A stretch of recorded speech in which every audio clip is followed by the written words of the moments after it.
Now we can open up some questions. Et maintenant, on va ouvrir l'espace à des questions. Vous pouvez questions. poser des questions sur le chat. We would like to stay all the questions more related to service. Donc, on aimerait ici focaliser les questions vraiment sur le thème du service, sur ce thème qu'on a traité ces 6 derniers mois pendant ces webcasts mensuels.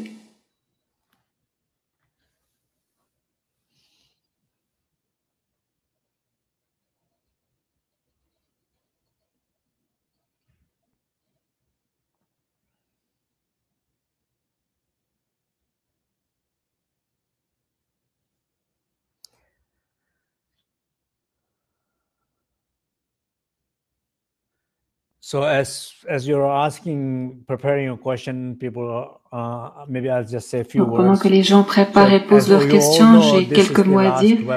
Comme vous le savez, c'est le dernier webcast de cette série du service. Et en août, il n'y aura pas de webcast. Donc on fera une pause d'un mois. Ce n'est pas exactement vraiment une pause parce qu'en fait, on doit préparer la série de webcasts pour les 6 prochains mois. The other announcement here is healing from the source. Many of you know. Et ici, j'aimerais parler des enseignements sur guérir depuis la source. J'en ai parlé sur ma page Facebook. C'est un projet qui commence en fait aujourd'hui. Mais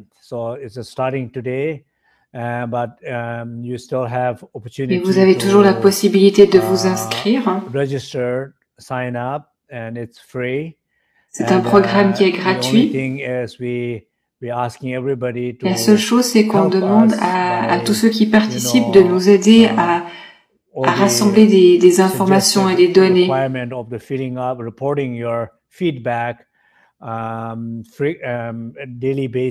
Donc on demande aux gens de nous donner des sortes de petits rapports sur leurs pratiques et leur expérience.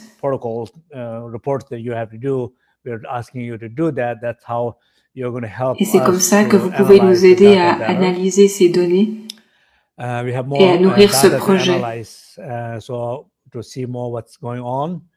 Donc je vous encourage, tous ceux qui sont intéressés, à vous inscrire et aussi à en parler à d'autres personnes qui pourraient être intéressées. Donc là, il semble qu'on ait des questions.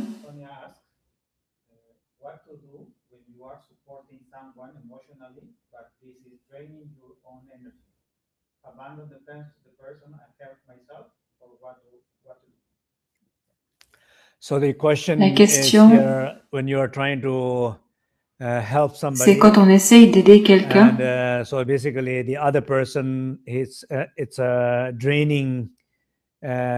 que ça nous épuise émotionnellement. Est-ce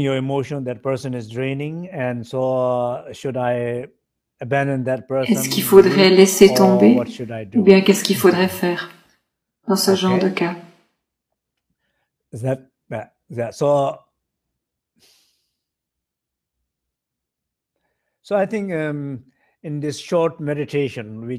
je pense que dans la courte méditation que nous avons faite tout à l'heure,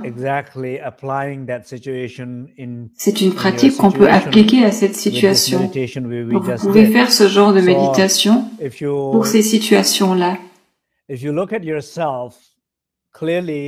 Si vous vous ouvrez et que vous avez une intention claire d'aider cette personne, c'est peut-être vrai que cette personne a besoin d'aide et qu'elle a besoin d'aide de votre part.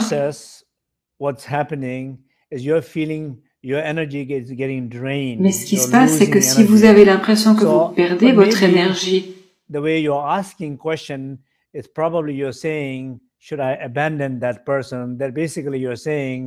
peut-être que c'est parce que vous avez l'impression que cette personne est responsable de votre épuisement. Mais ce n'est pas exactement le cas. C'est possible que cette personne joue un rôle dans votre épuisement, mais elle n'est pas responsable de ça. Souvent, on essaie de faire quelque chose Par exemple, moi, je connais beaucoup de situations dans ma vie où les gens viennent me dire, oui, j'aimerais bien aider si...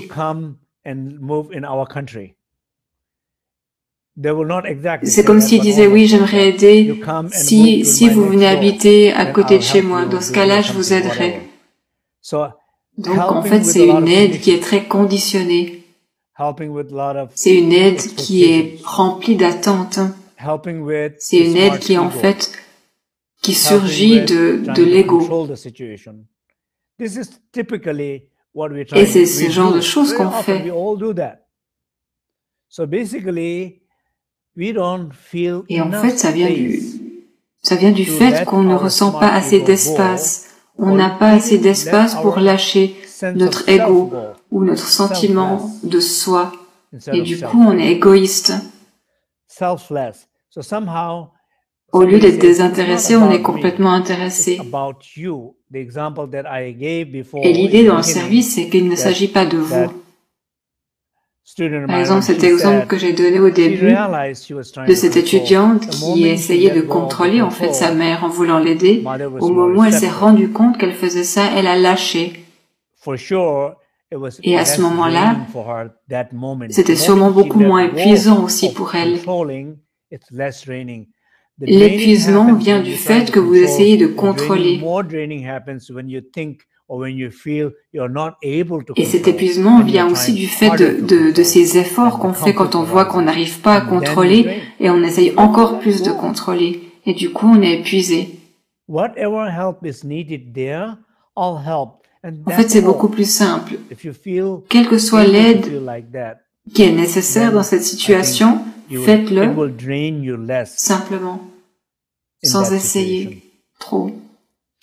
Probablement que toutes les autres questions qui vont venir tout à l'heure tourneront autour du même sujet, mais quoi qu'il en soit, j'y répondrai.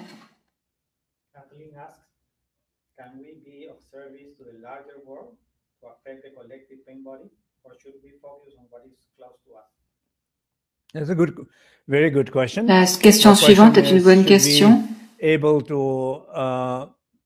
Donc la question c'est est-ce que c'est mieux d'essayer d'aider ou de s'adresser au corps de douleur des gens proches ou bien dans un sens plus large dans le monde?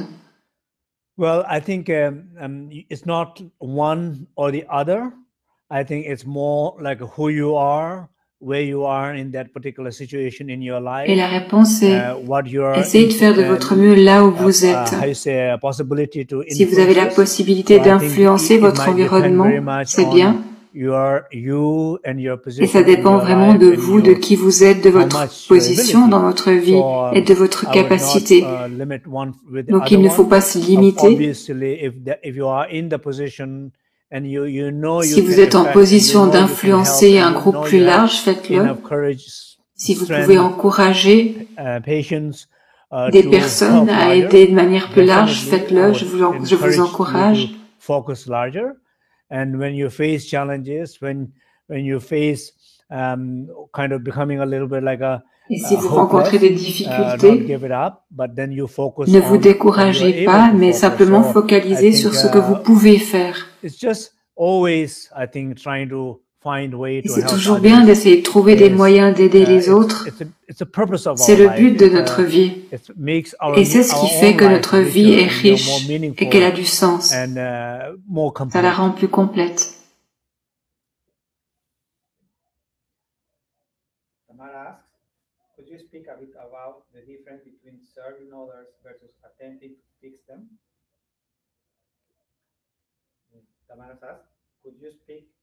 A bit about the difference between serving others versus attempting to fix them. Okay. Donc la question suivante. So this is the request. Can I speak a little bit more about, when we Est-ce qu'on peut parler un peu plus de la notion d'aider les autres par rapport au fait d'essayer de trouver une solution à leurs problèmes, de les changer. Very often yourself, either it's a smart ego, Souvent, à l'intérieur de nous, on a soit notre ego ou nos besoins ou notre inconfort personnel ou alors notre douleur qui se manifeste dans tous les domaines de notre vie. Mais ça se manifeste aussi quand on essaye d'aider les autres. Et c'est quelque chose de très simple auquel il nous faut prêter attention. Être conscient de soi-même, de son intention, et se poser la question, est-ce que j'essaie de contrôler cette personne ou est-ce que j'essaie de l'aider? Et c'est important de pouvoir se poser cette question encore et encore. Et si vraiment votre intention c'est d'aider cette personne,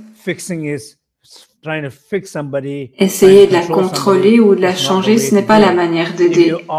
Si vous essayez de changer quelqu'un, de contrôler quelqu'un, c'est toute une autre histoire. Et si vous vous rendez compte que c'est ce que vous faites, il vous faut lâcher.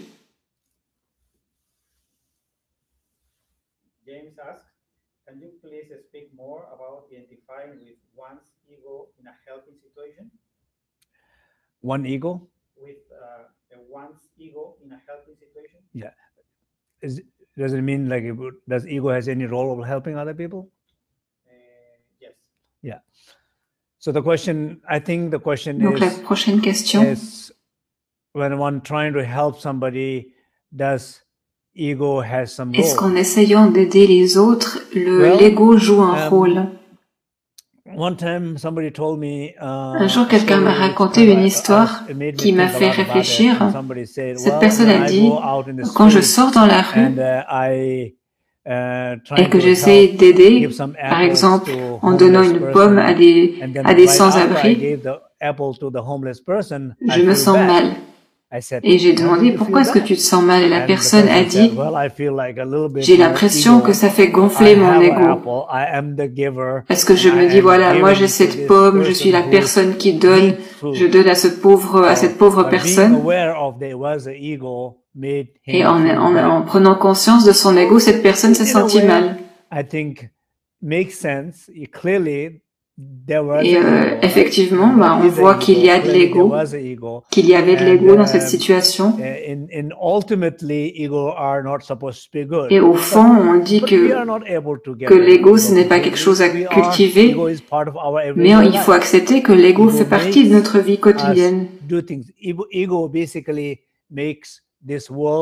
En fait, c'est l'ego qui fait marcher ce monde, qui fait fonctionner le monde tel qu'on le connaît. Donc c'est pratiquement impossible d'aller quelque part où il n'y a pas d'ego. Donc il ne s'agit pas tellement de s'en débarrasser, mais de savoir le gérer. Donc,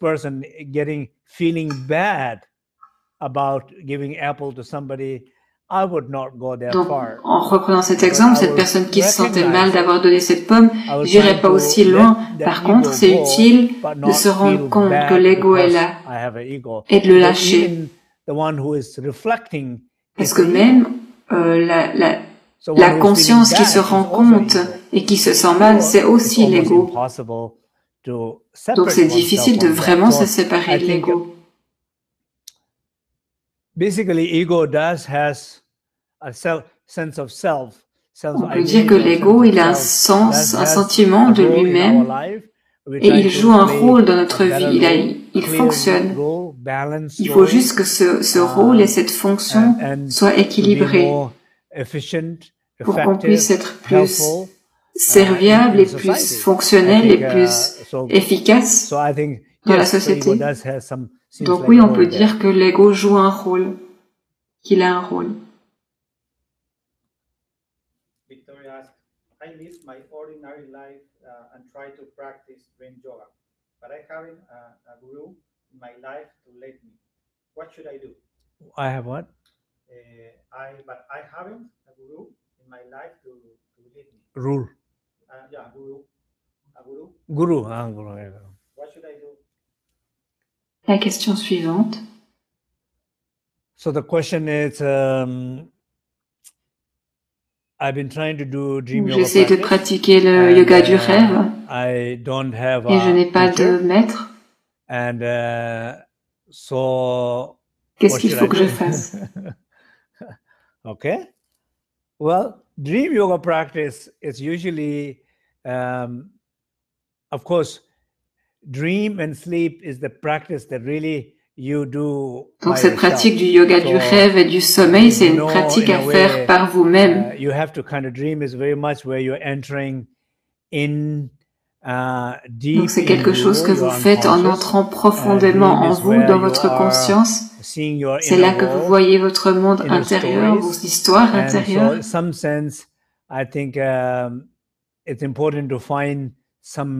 Et donc c'est important de trouver un soutien plus profond, de trouver le maître dans vos rêves qui puisse vous guider, c'est très important.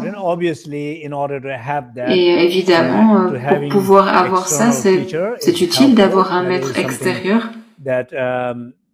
Pour moi, personnellement, je ne peux pas m'imaginer ne pas avoir eu mes maîtres, ces maîtres qui m'ont enseigné, qui m'ont soutenu, qui m'ont béni. Ces 40 dernières années, je ne peux pas imaginer la vie sans eux. Donc, si vous avez besoin d'un maître, si vous ressentez ce besoin, priez pour pouvoir le rencontrer. Jane asked, what is the best way of helping people with Alzheimer or dementia? Thank you so much, Rinpoche. So the question about donc la prochaine question, what is the best way to help people with the disease of, quelle est la meilleure manière d'aider les personnes qui souffrent d'Alzheimer ou de démence? Yeah. So I think in a way, I don't feel like any different. Je ne crois pas que cette situation soit vraiment différente des autres. Particularly maybe in this situation, maybe it's a little bit difficult when people. Bien sûr que c'est difficile quand les gens perdent leur mémoire. And so somehow, I think probably the best way is not to expect. Probablement la meilleure chose, c'est de ne pas trop attendre d'eux. Expect too much from them, and moment et to de prendre moment, les choses à chaque moment. Just like a moment to moment, whatever the Et needs de voir arising, à chaque moment de quoi il pourra avoir besoin, d'être vraiment complètement ouvert. But not trying to, having long-term some sense mais of de ne pas avoir trop d'attentes sur le long terme. Any form of, I think, expectation when you're trying Donc to en help général, somebody, toute forme d'attente quand on essaye d'aider les gens, c'est à lâcher. Je comprends bien que c'est difficile de ne pas avoir d'attente.